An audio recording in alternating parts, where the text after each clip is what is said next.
Let's go. Yeah, it's just gonna take a second anyway. And here we are. Hey, what's up, Tony? Hey, what's up? What's up? This is Why We Work. It is the working brainstorm behind the scenes edition of Why We Roll, the tabletop game design podcast at Stillfleet Studio. And it is something that we've done a few times, including twice before with special guest Tony Chao, illustrator, comic book artist, cool, interesting person. Hey, Tony. Yeah, what's up? What's Recording up? live from our old home stomping grounds of New York, but here we are over the internet's connected again, talking about comic books and RPGs, and also maybe today paintings, right? Um, Yeah, yeah. Mixed media. Got a couple of So new things to show. Yep. yeah, hell yeah. So we're gonna get into kind of. I think we'll start off with just reminding folks who you are and kind of a recap of what you've been up to before we dive back into the topic covered in the first two episodes. So you don't need to watch them all in sequence, but basically this has been a series where we talk to Tony about not only your work in general, but specifically RPGs, right? How do you make a comic book in an RPG? And because you've taken this approach to comics where you're really interested, it seems, in using very few words, how can we do that and have procedures without words? And so these, we'll kind of pick up from where we left off. With that, does that sound right to you, Tony? Yeah, that sounds about right. Yeah. Should I just do like a little intro of myself Yeah, again? please. Yeah, why don't you just in case someone's just tuning in, like who is Tony Chow, and then maybe we'll look at some of your recent art and go from there. Cool. Yeah. So, yes, my name's Tony Chao. I'm an illustrator, comic artist, and animation director and painter. On and off. Sometimes I paint. Sometimes I go on big stretches so I don't. But yep, just I live here in New York. I'm from Taiwan, Taipei, Taiwan, and I'm also a boxing trainer. So if you ever want to get into that, I'm around too. So, but yeah, I guess I had the luxury of like a free apartment the last month or so, and I got back into doing some painting, like acrylic paintings on like big size canvases for a bit, and so that's been pretty fun. And that was like my whole June basically, Hmm. and then once I finished those, like I came back, I was like, all right, time to get back to comics and illustrations and stuff like that. Yeah, yeah, the important stuff. Yeah. No, that's cool. So, I mean, I will say I love art. I love drawing and painting. I'm pretty bad at figurative art, and I like sort of abstract work that is more well, trying to imitate like old school maps and like real just actual maps. And often that's inspiring to me as a writer is just to have a doodle of kind of an imagined space, imagined world.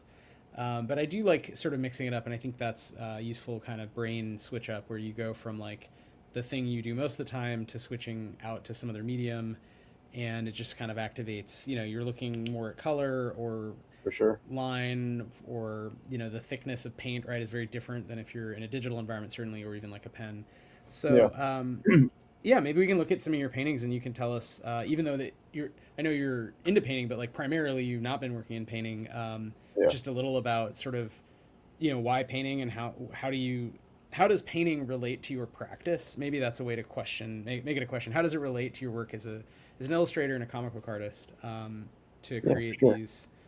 these other kinds of scenes, which actually to me they are reminiscent to elements of your comics. These kind of kinetic moments when A little stuff is bit, moving yeah. around, some of the colors, yeah.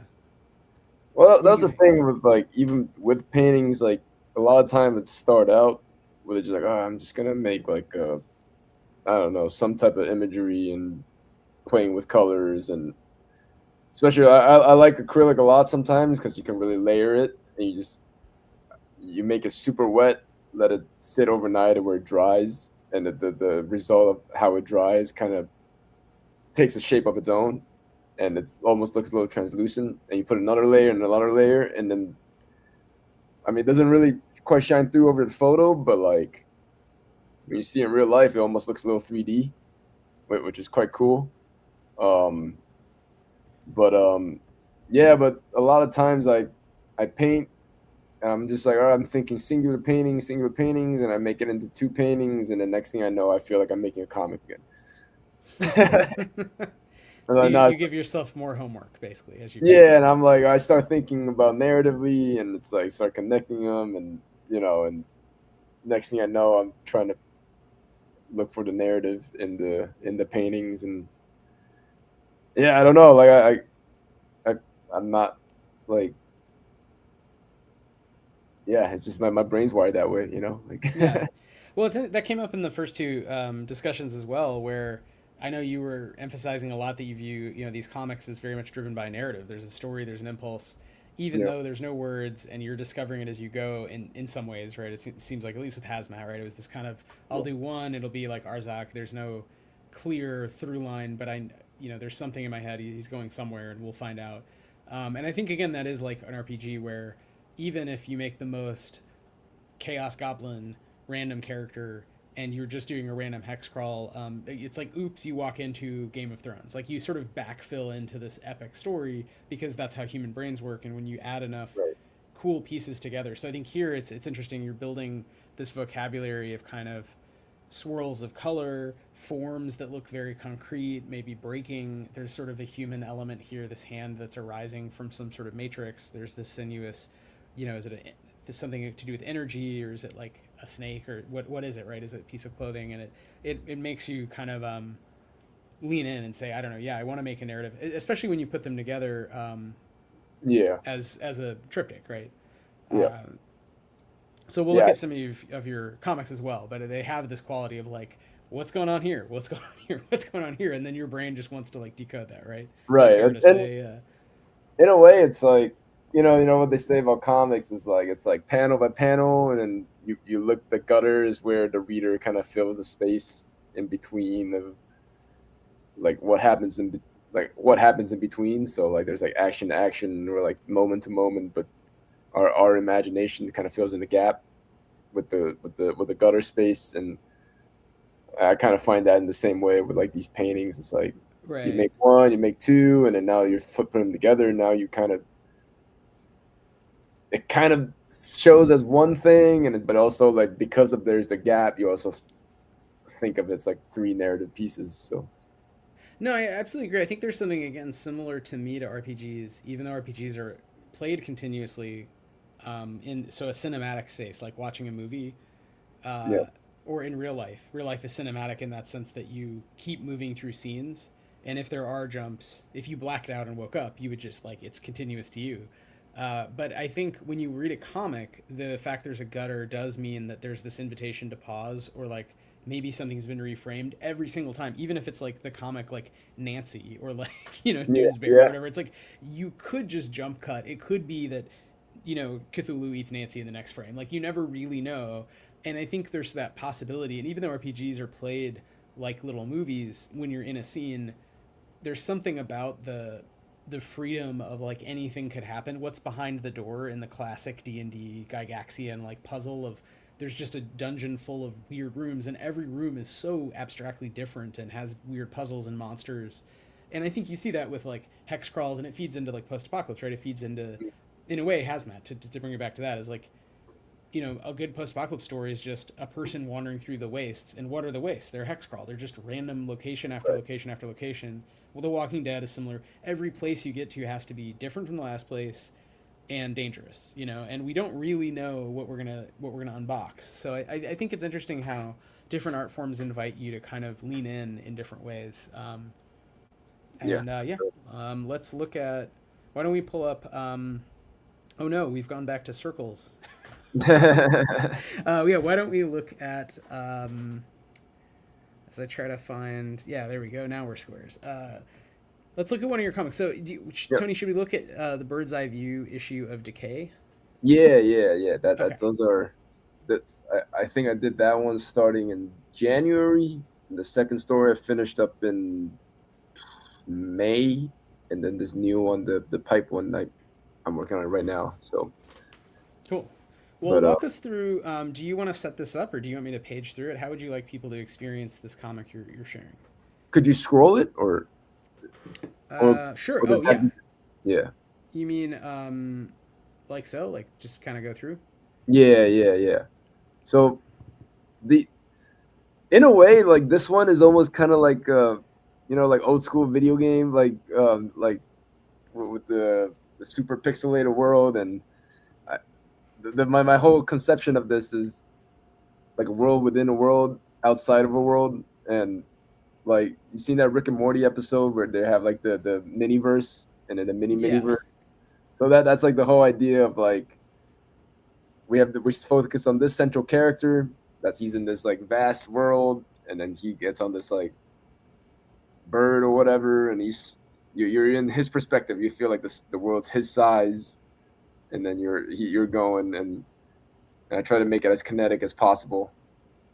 Yeah, I And then love the little light touches from sort of manga, of a racing forward yeah, sort of speed racer style. And this is very much a nod to Arzak, right? The kind of the yes, white pterosaur, but is it a pterosaur? Like it doesn't have a face. and yeah, and as he flies towards these persons, you start realizing, oh, he's actually fucking tiny. Like Yeah. he's a he's like a fly to these beings, and he goes up, and you realize, oh, he's like minuscule, Right. and and then he's kind of a dick, and he attacks him. A lot of these are pretty Classic. whimsical, they're and he foils their vat, and then the camera pans out more, and you realize, oh, these guys are actually really tiny too compared to this big vat that's on this in this plane of yellow. And then the next panel we pan out even more, and then we turns out that vat is just another vat on. Wait, go back real quick, and yeah, and that vat is just on another vat on this other vast, Right. grid of. So yeah, the idea is just like it's like a world within a world within a world, but you know, It's powers of 10, but with the idea that yeah, you're in your version in whatever layer you're in, that's your world, and you have to kind of live with that. And I mean, it's true of like powers of 10 in physics. Like yeah, for us, the physical universe is human scale, couple meters, in any dimension makes it feel right. And if you go down to the scale of a flea, everything seems very different. And then if you go down to the scale of a microbe, it feels different again, and so on. And then you can go up, right, to stars, yeah, and how minuscule everything on Earth is compared to any star. So it's interesting to take that and then play with narrative, because again, usually with powers of 10, it's like, well, if it's a star, just if you go near it, it just fucking roasts you. But here we yeah, have this kind of, it's almost like somebody's making a smoothie. It looks like a at little the bit, end, yeah. but It's they're all like these tiny little pouring, guys. yeah, the tiny little guy pouring the liquid in, like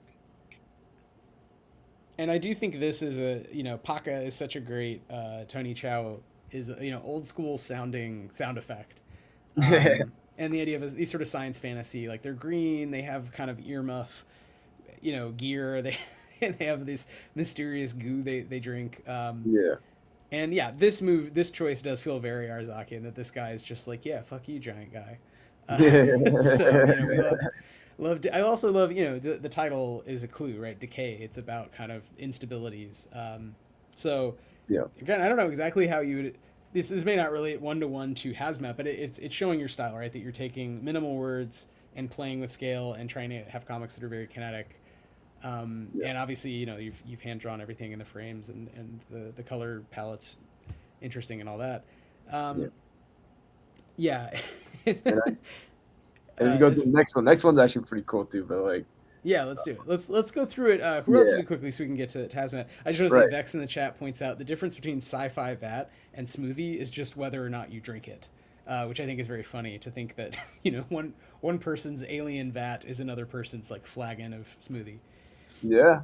All right, so this is the next issue of the same idea of decay, and Same this is idea, called the yeah. So plug. we got the plug. This is we see this person. She's walking in this kind of a wasteland or whatever, and then we keep scrolling. See the structure, and I have my book one of Decay, and it has this structure in it too. So it's kind of sort of related, not really. We were like on the POV of this character, and then she's like she went in, she got in, and then there's another vat, and It's another smoothie. yeah, so and she's like, what is this? Like this is, and then she finds out that there's this little, the structure is dripping into it, it's filling it up, Right. and she's like, like what if I plug it up? Uh-oh. So And this is the RPG moment of the Chaos Goblin. I'm gonna hit the red button, right? If there's a yeah, button, I'm gonna yep, hit the yep. button. And yeah, she plugs it up, and then things start filling up, starts cracking up, everything starts breaking. Seems Just the whole dangerous. whole thing starts breaking, and then we go up, and the whole structure started breaking. Oh, and we can see how huge this is. So this is the room Yeah, she's in, yeah, presumably, and this is this gigantic science fantasy space. yeah. Yeah. And then we go even more up, and then now it turns out there's an even bigger vat up top that's breaking, and this thing is like spilling over, and then we get our main guy up there, and he's like, "Oh shit, that one's about to blow. Let's head out." And that thing's about to like collapse, and he flies into it, Oh, he's gonna fly down. and it goes into the world, and everything is like tumbling, and turns out they're kind of like co-conspirators. And they're at the same scale, more or less. We find Yeah, so yeah, got it. Um, yeah. So this again is like an unexplained. Like it to me feels like it's about decay in the sense of that it's almost like taking this one or two characters' journey for some sort of environmental or societal devastation. Destabilization. But it's very abstract. So it's really driven by color and shape. yeah, It reminds me of Aeon Flux in that way, where it's like it feels yeah, like it's yeah, about something big and deep, and it's very hard because it's kind of surreal, and it's driven so much by just cool drawings. It's right. hard to sort of narrate exactly what it all means. But this is cool. So this is Tony. Can you say a little about how you work on these comics alongside series like Metabo and Hazmat that have kind of more issues and are more narrative when you do these sort of smaller pieces? Or Yeah, these are a lot of time. It's like I don't really do any pencil sketches for these. It's just ink right into my sketchbook. Just straight ink drawings, and that's why sometimes like the anatomy is a little wonky, and like the obviously the border I'm not really like measuring out. I'm just drawing it out. Yeah, so these are just like basically sketchbook drawings. I mean, I'm still thinking about it narratively, like to like with the quote unquote plot, but so like panel to panel, page to page, it still makes sense. But they're just sketchbook drawings that I scan in and color, and I try to play with the colors as much as I can. And yeah, but these are like I don't exercise is not the right word, but like fun little experiments of like just yeah, see how far I can push this comic medium and storytelling without too much text, but we still know what's going on, and it's a bit esoteric, but I'm not even quite sure what a lot of this means, but I think that's the fun of it. It's where it's up to the reader's interpretations. yeah. It's dreamlike in the sense that dreams are, there's unconscious unpacking happening, Yeah, and part of the work of reconstructing that consciously is to try to decipher why certain things recur in your dreams. Why certain forms. And I think it's interesting that you do touch on, to me, some classic science fantasy tropes. I mean, we have these kind of heroic figures who look like they would be in a more traditionally narrative comic where we would know their names, what they want, like where they are. But here we yeah, don't know any of that. You've kind of given us like the middle, right, of a comic where we know this person's name. And I love like Arzak and that heavy metal style for some of the same reasons, because I don't read a lot of narrative science fiction and narrative fantasy or science fantasy like comics, or even whatever material. I mean, mostly because I'm too busy playing games, but also because I'd almost rather read just like science news or something.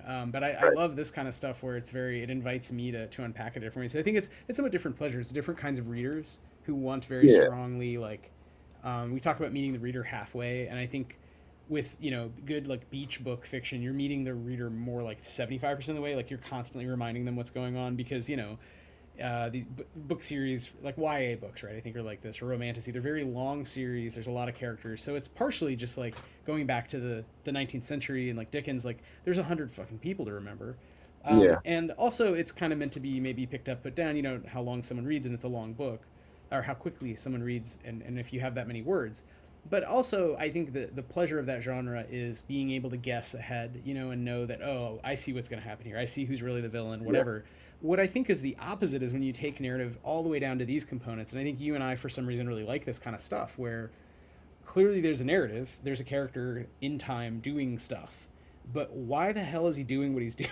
And what does it mean? And who's winning? Or like, I think there's a kind of enjoyable, almost frustration. Maybe that's the wrong word, but you know what I mean? Like your brain can't ever quite decide. And the Yeah. undecidability, the surreal quality of it, to me, like I do think this whole structure, speaks to it. It's like I want to live in the universe with this structure, but I know that universe can't exist, and it's not the same Right. universe as Dune or Lord of the Rings, right, or anything like that. There's no So rules, like, there's no. I mean, there is rules, but there there's isn't. definitely rules here, right? Yeah. There's definitely Yeah. shape and Some type color. of. Yeah. Yeah.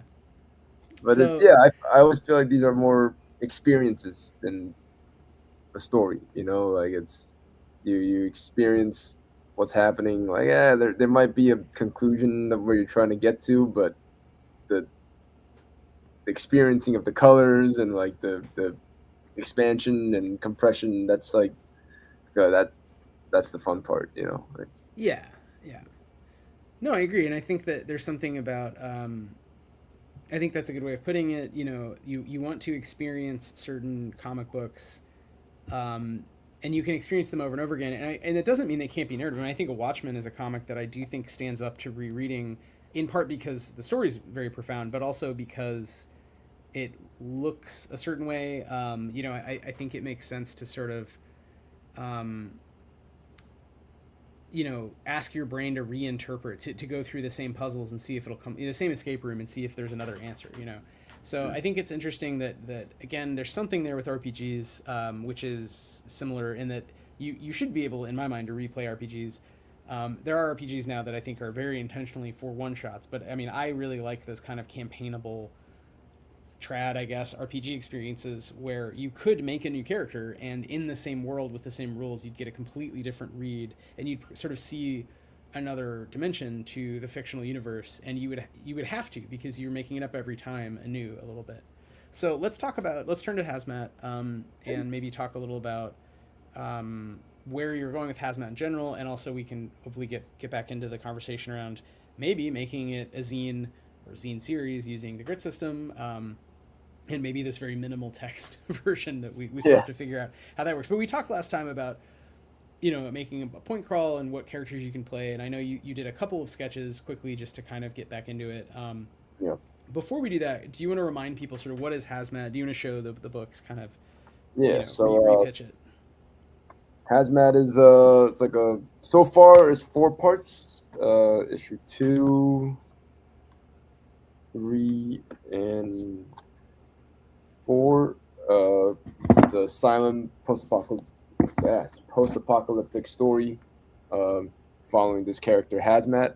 He's a dude in a hazmat suit, and for the most part, it's him trying to survive the wasteland, and B trying to figure out who he is and why he's stuck in this suit and why he can't take it off, and in a way why the world's the way it is, and maybe it's whose fault is it? And I guess going up to issue 4, it's almost like that's almost like the first act in a way. So whatever comes after that is almost like the real story. But I'm slowly working back into it, and because I kind of took a break last year to work on this other story I had, but and a lot of it was just born from create the character right before COVID, and then COVID happened, and I'm like, well, this is it. And I just kept with it. and something about the no text, no writing aspect to it really drawn to me, where I just can really flex my visual storytelling abilities and just kind of figure out what's the least amount of information you need to give to convey to the reader like the sense of story and scale, and a bit like the DECAY comics, but this one is even more extreme, I guess. Right, right. Yeah. Well, and it's kind of like you said. I mean, with the origins in COVID, similar to a lot of, I think, people turning to not specifically only indie RPGs, but broadly different kinds of experiences that maybe before played a more minor role or they weren't into it all, but with COVID became really important in a time where they couldn't do some of the normal just friend hanging out whatever that they would be used Yeah. to, and also we're reflecting on this and reflecting on not just their own experience, but everyone being sort of isolated and what that looks like and feels like. And I know to some degree, Stillfleet, the game was born out of that, and thus the company.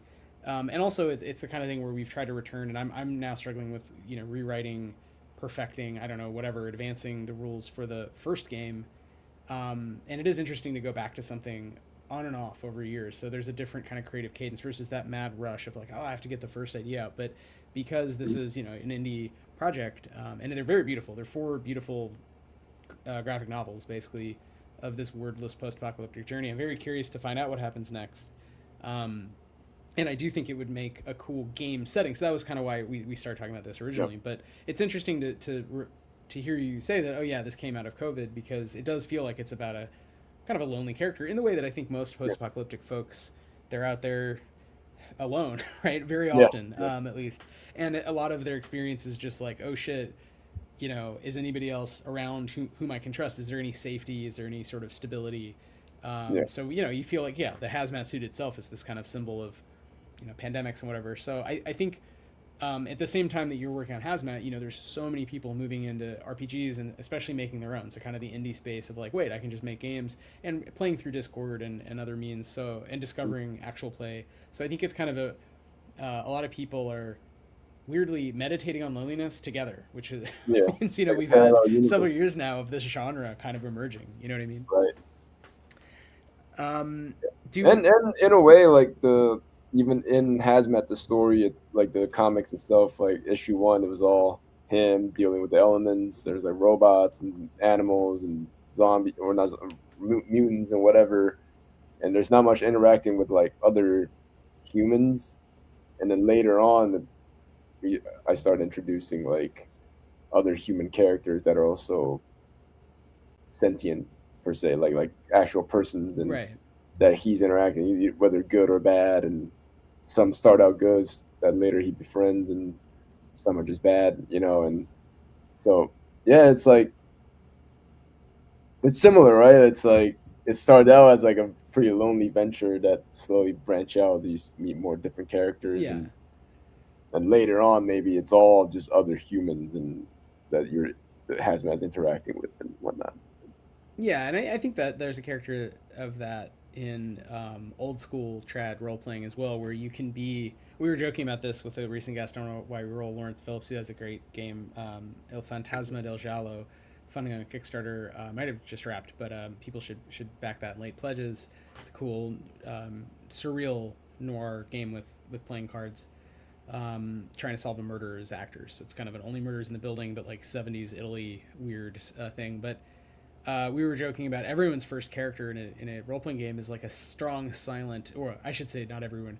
A lot of masculine people born in the late 80s, early 90s, made, our first characters are all like, strong guy, Mick Silence, and the cigarette smoking badass. And it's Yeah, like very they're all cool. kind of loners who don't speak and aren't communicating. And as you get older, you want to make characters who are in society, and you're making games about community. And I think there's a way that Yeah, action movies have sort of trained us to imagine ourselves as the guy in 20 Days Later, but in real life, that's the worst. It's got to be the worst feeling in the world, just like overwhelming loneliness. So I think yeah, there's a yeah, kind of arc to games too, story games, that often does put characters in isolation, because it's an interesting place to wake up. I mean, again, per 20 Days Later, mm, etc. But eventually you know the game becomes about kind of the political world, the social world, because that's, you know, we're humans, we're social people. Right. So That's what we um, care about. Yeah. yeah, and so even if it's now a world that's devastated and there's robots and maybe there's talking animals and blister critters or something, but it's, who cares? Like there's stuff out there to, there are people out there, Yeah. Yeah. consciousnesses. So do you want to look at the new art first before we sort of talk more about the game, just to show off some of your Yeah. stuff? Let's Or yeah. Let's do that. okay, cool. So this is, you can tell us about it, but some new work Tony just shared with me from what will be part of Hazmat. But I think you were also thinking, correct me if I'm wrong, about character types and kind of what are elements in the role playing game and how would they look in a zine where we have rules of some kind, even if we have very minimal text. But Yeah. you know, in I'm imagining a very popular game in the old tradition called Merkborg that is similar in a lot of ways, and that it would just have like weird splashes of art and then like some numbers, and so it'd show like a sword and have a damage die, and you would just know that okay, sword does d6 or whatever it does. And again, there's ways that we could try to kind of reduce actual words to kind of symbols, but and focus on art. But yeah, like who are these scary badasses, Tony?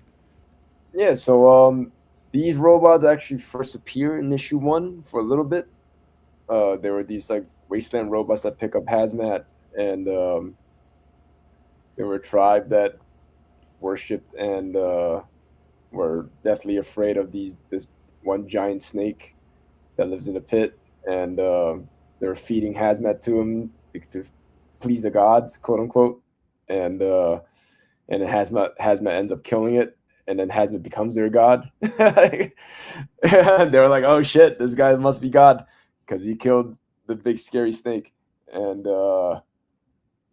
yeah, and I haven't done much with them since, but they just seem like such fun characters to draw, uh, and there's in a way so much potential. I feel like because it's like, all right, they act kind of primitive, like prehistoric, the way they think and the way they're like, oh, worshiping this creature or whatever, but also they're so futuristic because they're robots, and I don't know. I just love the dichotomy of that, and I guess juxtaposition of it, of kind of primitive prehistoric robot robot tribe. You know, Yeah, like is that yeah, where? yeah.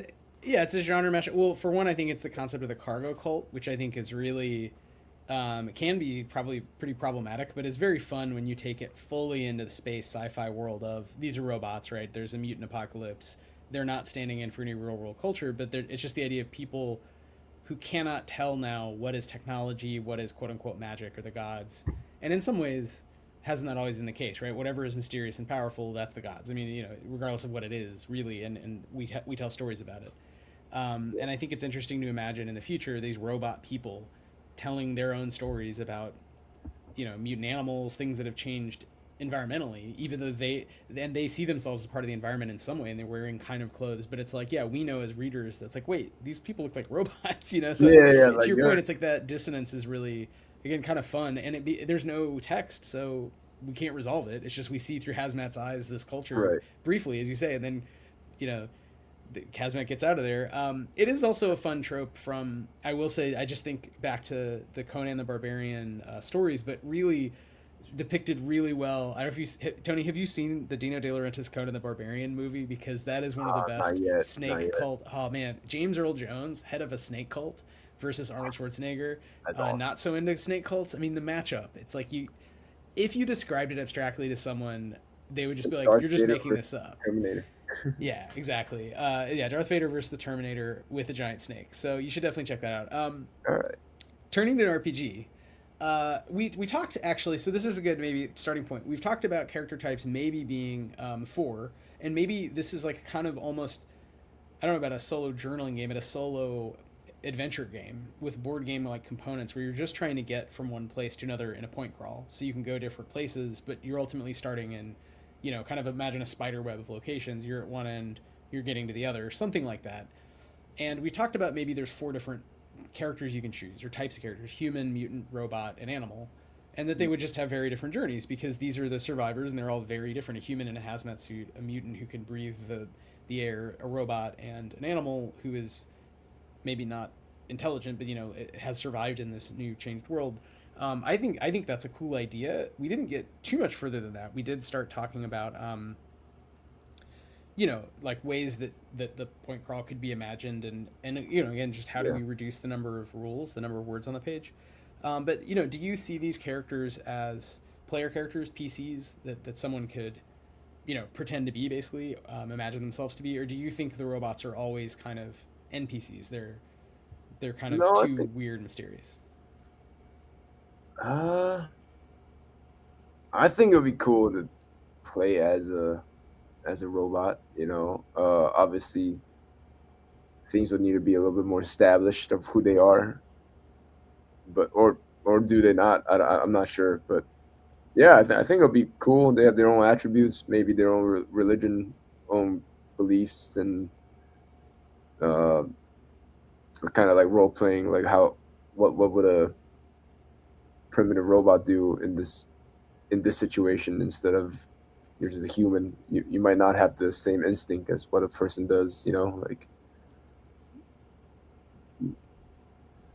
yeah. Yeah, and we talked about like powers. Maybe the robots are certain. Certain of the types are better at certain tasks, or kind of ignore certain obstacles, and how to.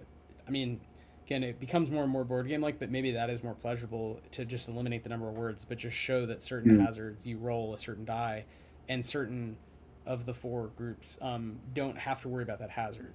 So the yeah, robots can ignore a lot. Like in that sense, they're the toughest, but there's some other downside to playing right. one.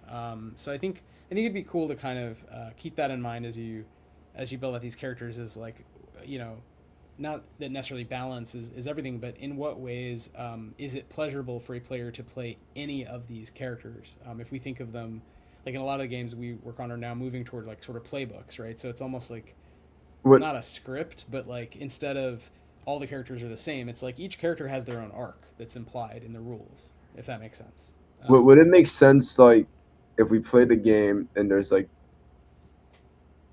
say four different class of characters and their different class have different they have their own like it's like we just have like a set motivation for them that's what they are trying to get to and they're just interacting in the world and all like their main goal is to do that but we're all experiencing the same obstacles per se. Yeah, I think that's kind of building on what we talked about last Yeah, time. That maybe they have their own starting places. So if you imagine a yeah, spider web, and there are four different points on one end, and then they're all trying to get ultimately to one on the other. And in theory, you could play it as a traditional adventure game where you have a party that works together to mm, in like Lord of the Rings, like go to Mount Doom and end the in yeah, World War II, right? Basically, but it's like you could also play it where they are fighting each other over resources. And we talked about in the middle, they end up in the town, and the town is these horrible gladiator pits, and it's very yeah, Thunderdome, and like maybe they fight each other or they help each other fight NPCs. And so I yeah, think a lot of that would come down to it almost is like in order to do the version with no text, I feel like we would have to write out everything, and then yeah, try to figure out, okay, how do we get rid of these words and turn them into symbols, and right, does that even work? Um, but yeah, I think for sure we could have the robots be very like the experience. That's exactly what I was getting at with playbook. I think each of these could be more like a playbook, so a kind of built-in story arc, and then you interpret that how you want. But they're all going to be different. If there's four of them, there's four different arcs. yeah, yeah, Um, so do if we turn to here's Hazmat and a big old dog with a yeah. scar. Do you want to say anything about kind of your reflections on the human characters, the beast characters, like? um I mean, hazmat's hazmat, I guess. Um, I guess I drew that with like the thought of like animals and they could be companions in a way, or sometimes they could be adversaries. And yeah, I've thought this one's kind of just I just want to draw a hazmat and a dog. Yeah, yeah, you're just getting back into it. Yeah, Yeah, yeah. yeah, I just want to. No, and But that I think is something to think about too. We talked a little bit about this in the past episodes, but for the zine, you would want, or would we want discrete art? I know we talked about using hero art from the existing comic, which is always faster, just to pick up art and place it. But yeah, if you were to draw new art, what elements would you want to have isolated so that they can be kind of locked up with, again, maybe not flavor text as much as just literally like minimal rules, numbers, and then almost pointing, okay, this goes to that or whatever. So I do think it's interesting to think about the difference between drawing a panel on a comic and illustration for a game manual. Yeah. Yeah, I mean, like, it's like, I mean, illustration for a game almost, we're relying on the players way more than a comic does for the even a silent one to bridge the story. The reader kind of reads and interprets it and figure out the story but the with that, like, yeah, I haven't thought too deep into that, to be honest. Yeah, well, we can come back. There's an emergent genre in indie RPGs. Skullboy did one called Dungeon of Sparks that is a dungeon with no words, so it's like unclear. I mean, the idea is how much of it is a joke or a toolbox. I don't know, but it's because they kind of refuse to interpret it. But the idea is that you use the art to make your own story, and I think that's a pretty extreme case because most games in our genre have rules, and the idea is you can, of course, you're making your own story, but you're doing it with these procedures, these rules, and to Yeah, have something that looks similar, it looks like it should be a little dungeon adventure and just has no text at all. I mean, it made me think of Hazmat when I saw that because it's like, oh yeah, yeah, this is the same idea. It's Walking Dead, but there's no words, so you're just kind of figuring stuff out by watching people hack at each other with right. katanas and stuff. But yeah, no, that's I do think that's one way in which this project has evolved that I did not expect, Tony. When we first started talking, I was imagining taking your comic, not that we would add like cartoon speech bubbles, but there would be Yeah, words describing like like even if it's two sentences, the world yeah, of the yeah. the game. And I think it is a good challenge to be like, nope, there's just images, figure it out. So I mean, like, yeah, I mean, I guess it's like sometimes, like, say you are X character and then you open the book and then you see, I don't know, you see a pit with like a guy in front of you, like, then it just begs us the question of what do you do with that, like, and well, what are your decisions, right? Like, I mean, I think if we're gonna do it all around our system, there have to be dice, and you're rolling dice to successfully either fall in the pit, not fall in the pit. Vex in the chat says if I see a guy in the pit, I'm pushing him. So yeah. I think this is exactly you might have to draw kind of. I will say this now out loud, Tony. I don't think I said this last time. You might have to draw some IKEA style, like if this then that. Like here's the pit. You Mm, have your character you've picked from one of the four paths or whatever. You get to the pit, and then there's like four little cartoon like outcomes, and maybe they have different dice next to them. And we know that we say in the beginning, good outcome is you get a 6 or better. I'm making this up. It's something like yeah, that. So the rules is one page where it just shows roll a die. You're trying to get a 6, and depending on you have different dice for different things depending on the which type of survivor you are, and then there are these different little, so it would require more illustration in this version, little cartoon outcomes which maybe are still kind of vague. So pushing the guy in the pit, wait, was that a good guy, a bad guy? I mean, maybe it is just like, I don't know, you tell me. mm. uh, Depends on who you're pushing, I guess. yeah, exactly. Just for the live Vex read, I've got a stick for pushing specifically. And yes, this is exactly what I'm thinking, Vex, is the little IKEA instructions made by AI. So basically the sort of David Lynch's IKEA furniture. Is that where we want to take it? We don't have to. That was just an idea, Tony. So feel free to be like, no. But I do think it's interesting. How could we literally not have words and still have? It becomes like a board game, but that's fine. I mean, board Right. games can be fun. Let's look at the third of these while. Oh, if I can get it to advance. Here we go. While we talk more. So I don't know if Yeah. you want to say anything about this image or respond to some of these ideas about little freaky AI IKEA images.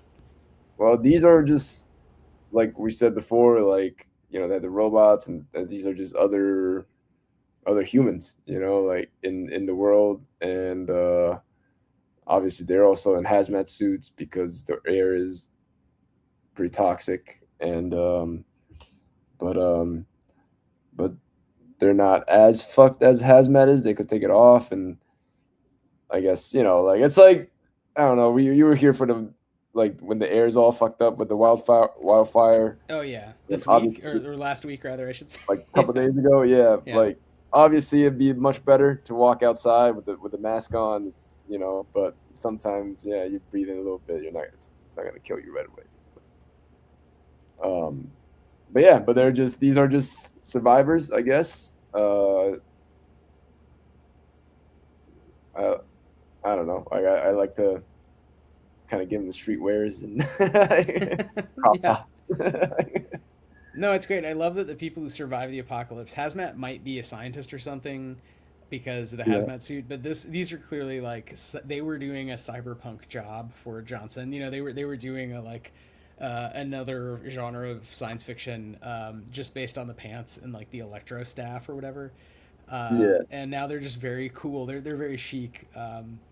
Yeah, survivors fashion. yeah, Um,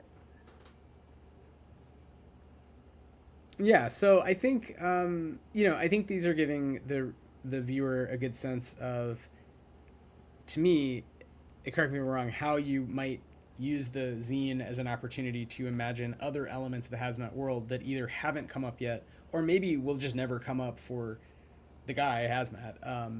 Because they're two different things, right? One is a linear story about one yeah, person, and the other is a world in which at least now we've said maybe four characters or four kinds of characters kind of can explore many yeah, different locations. And again, maybe it is that the first zine is a 20 d20 point crawl, and then each, if there are other zines, it's like similarly like, okay, what's just beyond that, what's just beyond that, and it can go forever. mm. um, but yeah, I think it's interesting how those things might interact. And I don't know if you want to say anything about your process of design, or if it is very intuitive and it's just like, I don't know, this just looked cool. um, A lot of it is just I think it looks cool. Um,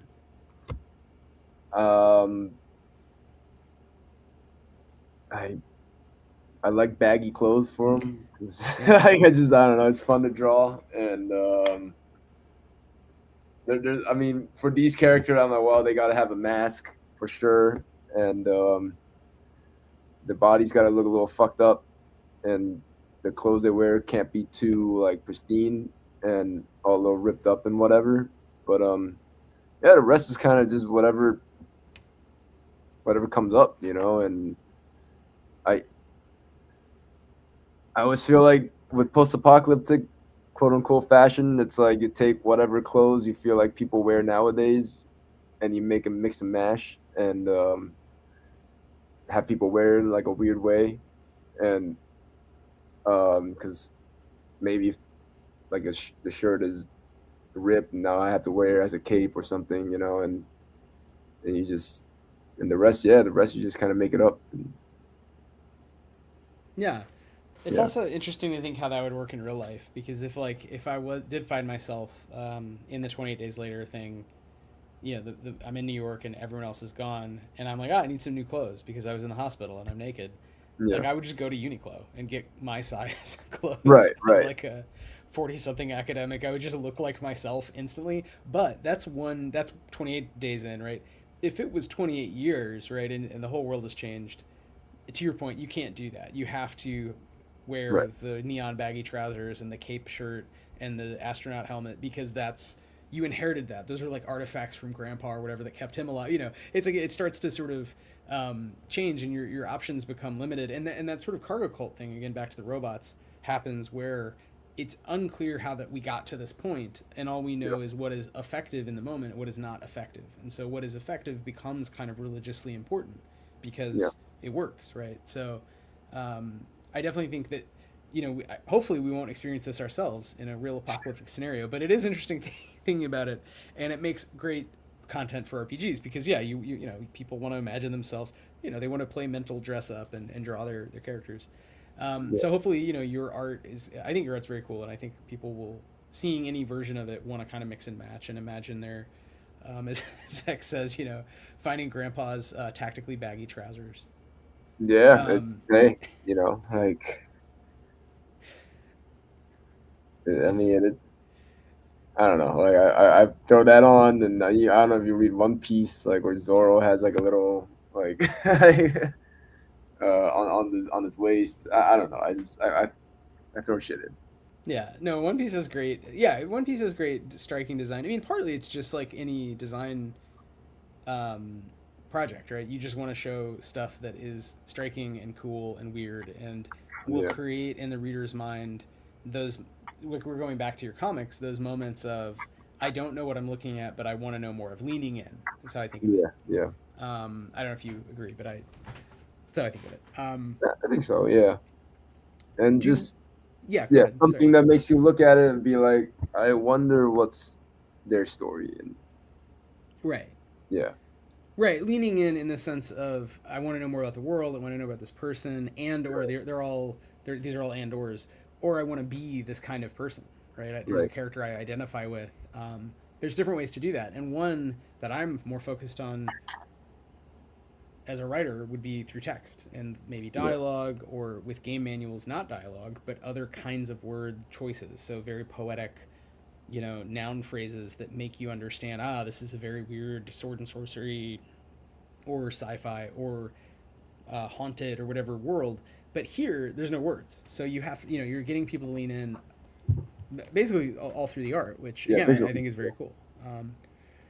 Let me show one more thing and we can talk about this, and again feel free to say no or maybe, but Yeah. here was my idea, which is basically we would do a point crawl, which Okay.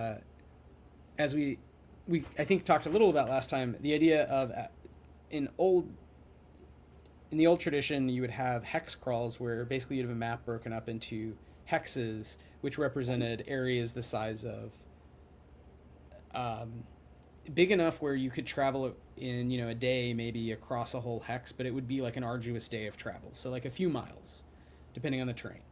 And you could have a map where a whole county in some secondary fantasy world would be broken down into these hexes, and you would not know what's in them if they're wilderness. You'd know which ones have cities, and then between those there's roads, but sometimes there's no road, and it's just the swamps or the mountains or whatever. Now I Mm. think a lot of people have done this thing, point crawls, where you basically have points on a map, points nodes connected by lines, and it's a little simpler than drawing hexes and trying to worry about geographic distance. But what I'd sent you, Tony, after our last call was this idea of like, maybe we don't have any text on there, but just for planning, what is this? It's okay. We're taking pages from your comic or new illustrations, and this is only 12, but we do probably at least 20, and saying, okay, there's starting ones, so 1, 2, 3, 4 are where the characters can start, and then you're trying to get to 12, and all the paths go through the town at some point, Yeah, yeah. either from one way or another way. And there's different path types. The path types could be maybe some of these lines are hashed, so it's harder. There's some negative, there's some downside to using that path versus the road. Maybe each of them has one unique thing, or maybe each of them is multiple unique things. Again, it's sort of like how long is this book, but the simplest Yeah. version might be there's 12 encounters, there's 12 pages, and you Mm. pick one to start, and you're trying to get to the last one. So it's a little bit of an old school fighting fantasy. You're just doing a choose your own adventure, but in this version, you have to roll dice, and you're just looking at cool images by you, right? Right. So that was kind of my pitch for like what I am trying to understand how we would like make a zine using your Wait, art. That so would you like say I start at number two and then you just go to like the page where it's number two and then you go do the story from there, or like what's the how do you play this? Yeah, I think there have to be some in this version, some kind of map at the beginning that you would understand where you're starting. Yeah. And maybe before that you choose a character, and there would be like an icon. So imagine like again board game style, if you choose the dog and the dog starts Dog at always number starts. two, the Yeah. woods, Okay. Gotcha. then there's like a dog icon that you get when you choose the dog, and the dog icon shows up here. So it's a little bit cheating because that's kind of like writing the word dog without writing a word. But it's still, we Yeah. try to Yeah. avoid the words dog, instead Yeah. show the dog head. And you'd say, okay, I start here, right? And if I chose the human, I start here. If I chose the robot, I'm Okay. here. From the mutant, I'm off in the lakes, the swamp. Gotcha. And regardless, you want to get to the same place, and you have to go through the town, and the town is hardest. And when you go to these places, yeah, it's like a choose your own adventure. You go to that page, and maybe again, each of them has an icon, and it's at the top of the page, so okay, I'm on the right page. Gotcha. Um, How how would we you would travel enforce between this? boxes? Like, The idea is if you're the dog, you're walking through the woods, you're trying to, I don't know. This is just in reference to Yeah, last yeah, time. If we truly tried to publish RPG rules without any text, so this is as far as I got based on yeah, yeah. some of the elements that came up last time. No, I mean Um, this is cool. I like the idea. It's like, all right, if you're X, you always starts at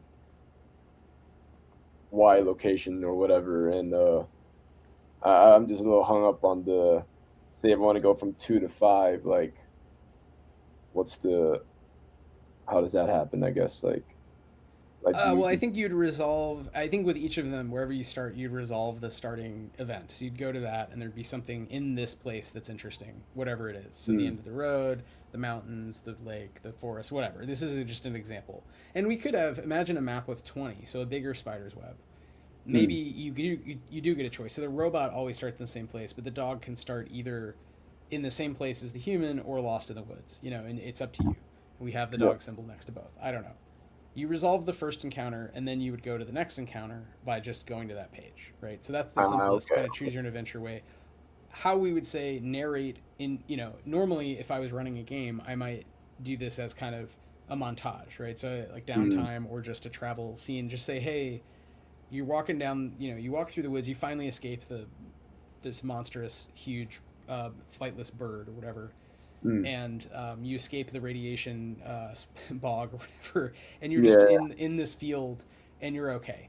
Do you take a nap? Like, how do you feel? Like, I would ask questions, and players yeah, might talk to each other and come up with a whole story. But in this version, if there's no text, I genuinely don't know how we would build in those kind of story props. Those like, so I think that's why I went to like choose your own adventure because it's something you could arguably do without text. yeah. No, yeah, I think I know what you mean now. So this is just to I think we're gonna have to leave it here for tonight. But I do think Yeah. maybe next time we can get into. I would love to. So tell me what you think if we get into actually trying to build the rules and decide how much of it can be done without words, or if you do actually want some some words in there. But I'm game. I'm game to try. Let's try to So not do worse because I yeah, like the challenge. Because it's the same with like when I started Hazmat and after like 2 chapters and I'm like, yeah, let's see, let's put some words in. Like I threw in the speech like text speech bubbles in on like Photoshop or whatever, and I'm just like, it's not the same. And it just it kind of takes the purity and art out of it, and I was like, you know what, no text. yeah. Yeah, and it'll be in changing the system. I think like Vex is asking. Perhaps I'm interpreting this as being about pool in the game sense of our games have health and grit, which go up and down. So health, if you lose Mm, all your health, your character dies. Grit is what you use to use powers, and if you run out of grit, you're tired. You can't use your powers. So how do you regain pool without instructions on which dice to roll when? If you sleep, is it between every scene your pool goes back up? Is there no pool? It's just dice, and you either succeed or fail. But then, do you ever die? What happens if you fail? Do you go backwards? These are all questions yeah, that we gotta, we yeah, got to decide. we gotta lay down the law. Yeah. I will shout out. There's a cool. Oh, what is his name? There's a cool indie RPG artist who does a choose your own adventure style book about a goblin who works at a mall that's like a magical mart where they sell potions, and it's a very extreme choose your own adventure where like depending on which path you take at your magical job, you can die really horribly, or you like become the CEO. It's great. It's like really well done. It's like this little brick, this dense book of just many options that's very beautifully drawn. So that's one reason this was on my mind because I'd read something where I was like, okay, I do think that one has words, but I do think it's Mm, largely the same logic of like D&D elements, but it's a choose your own adventure. A selection of rechargeable items, says Vex. This is a good idea as well. Of maybe there's yeah, icons, right? Like in a board game or video game, you get the icon, your thing goes back up. yeah, So I think these are the kinds of questions, Tony. Again, we don't have to decide this now, but I would like next time if we can get into the mechanics because I do think for sure. this Yeah, is we've given ourselves an interesting task. Design yeah. an RPG, no words, all pictures, and board game style symbols.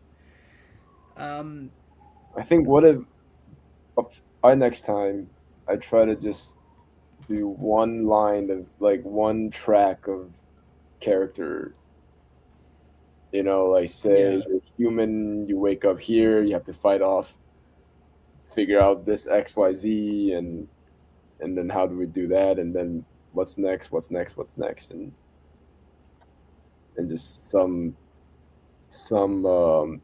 environment, and I guess what kind of illustration will show up, and you immediately know, all right, here's some obstacles that I need to make it to the next one, you know, like Yeah.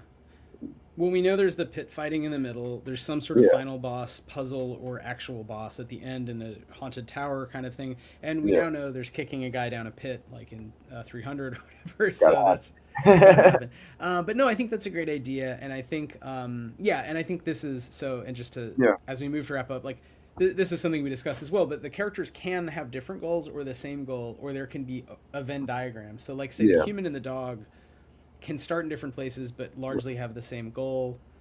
um, I do think replayability would come in part from adding more to the point crawl, but could also come from giving people different things to do with the same adventure.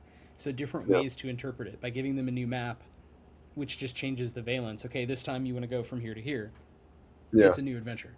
So I think these are all And cool later on, ideas. I guess we could put different characters into different places, and they'll have to figure out different things with their capabilities. And Yeah, and we reveal that actually the whole thing, the whole shitty map I drew, is actually the lip of a dirty blender full of like margarine it's toxin. we're in the Yeah, vat. so it's just in that science fantasy We giant are zone. actually in a vat. We're in the vat. We're all in the vat. That's the Yeah, takeaway. yeah. No, this is great. So Tony, next time if you want to go through kind of one arc of a choose your own adventure and see how that Yep. feels, and we can talk about icons. Maybe in the meantime, you and I can connect a little and talk about kind of gamifying some of those elements.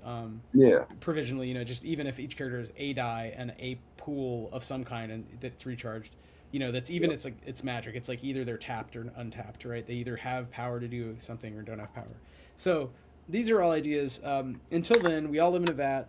Tony Chao, where can folks find you? How can they support you and buy? Most importantly, spend their money if they're going to buy, especially indie comics adjacent to old school games. Um, where can they kind of do that? And anything else you want to plug? Anything coming up? Any appearances at cons or art fairs? Yeah. So yeah, you can find me on at the Real Chow Man and on Instagram, and I guess TikTok too. I don't really run it, but my wife does. But um, I have my website, TonyChowIllustration.com. The store on there, you can buy any of the comics, HAZMATT, METABO, and DECAY. The first one, the second one, I'm ideally finishing it up by this or next month. Um,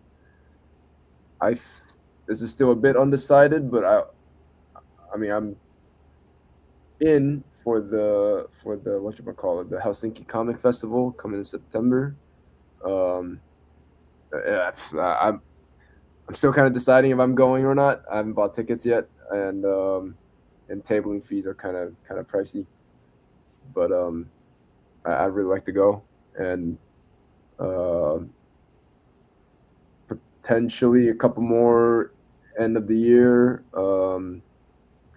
Maybe one in Nashville in October. I applied, not sure yet, and we'll see what happens later on in the year. But yeah, that's it for shows. The, so far, project wise, this year I already got like book 2 of Metabo done, so that's on my website. Feel free to go get it. You can read the first 10 page of that and on the website too. And I'm trying to get the second book of DK done with the two little short story we saw today, Bird's Eye View and The Plug, and there's a third one Nice. that's I'm working on right now and finishing that up, and then wrap it into a book and print it out. Yeah, awesome. Yep. Well, gotta respect the hustle of not only writing, designing, writing and then taking the words out, designing, illustrating, color balancing, but also yeah, getting the books printed, which we know Gay and I work on is a huge deal. Yeah. Regardless of the options you pick, it's always a pain in the ass, and it's always hard to figure out distribution and then going to the fairs. So I know we probably have tens of dozens of people in Helsinki who play our games. No, but it would be cool if I also would love to get to Helsinki one day. Never been, so hopefully you Yeah. end up taking that trip. And yeah, I mean, congrats on getting Metabo moving along and restarting Hazmat. And I still think it'll be cool to see all these collected, maybe by a big publisher one day. But just as get the graphic novel, right? Get all of Hazmat. Yeah, Get a with bunch the of Tony as Chao's one book work. would be cool. Yeah. Yeah. So I until thought then, about playing maybe on my own, but it just costs so much, man. it costs a lot. Yeah. Yeah. Well, we can talk about that too. But I do think Yeah. it'd be cool to let's do a game. Let's do a zine. Yep. Can be relatively small and Yep. see how that goes as well. Until then, everyone go to TonyChaoIllustration.com, and we'll have to have you back on. I always love doing this. I think it's just really different and interesting to kind of work through these problems and For sure. work through these opportunities and just Yep. talk about drawn squiggly art and giant blenders. So, any last Yeah. thoughts or before we end this stream? I think that's it, man. We all live in the vat. We all live in the vat. All right. Thanks to Vex in the vat and everybody else in the vat in the chat. And thanks to Yep. Tony Chao. Vat Clicking chat. the button.